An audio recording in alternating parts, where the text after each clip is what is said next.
Well, NexGen viewers, prepare yourselves for something amazing because I know that Giovanna has the inside scoop on a set of sisters who've been making waves by using their voice to help their community. That's right, Oscar. Today, I'd like you to meet sisters Melati and Isabel Wisjen.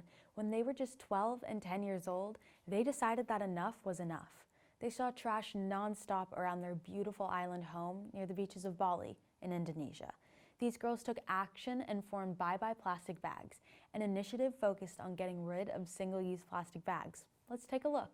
I think what inspired us to really start on our activism journey and to start Bye Bye Plastic Bags was really where we were raised, here on the island of Bali. It's beautiful. People call it, the Paradise Island. And because of that, we were constantly out in nature, in the rice fields, mountains. But sadly, even at 10 and 12 years old, we could see that no matter where we went, there was plastic constantly surrounding us. It's not rocket science to see it's a problem.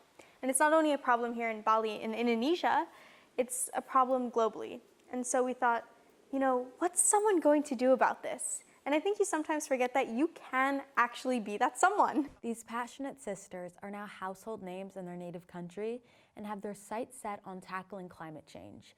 Melati and Isabel have gained international attention from their activism and have even spoken at global conferences as well as presenting their ideas at a TED Talk. Through their hard work and dedication, they are working towards changing the laws and policies to help the environment, which in their eyes is not happening fast enough. Banning single-use plastic bags should not have taken 6 years. Implementing renewable energies, empowering people with the access to these solutions, those are the actions that we need to see on a mass scale. And again, it comes back to respecting and living in harmony with the environment. And change is happening far too slowly. We need to see more leaders, more ambitious goals being made.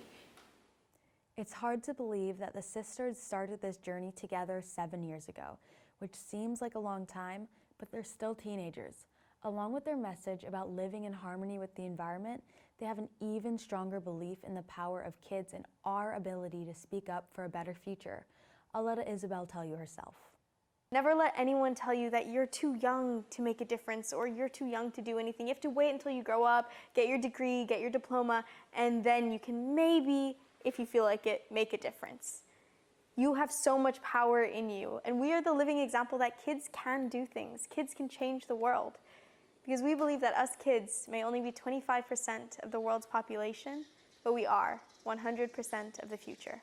So Oscar, and all of you NexGen viewers out there, Isabel is right. We are 100% of the future, and it's a future worth fighting for.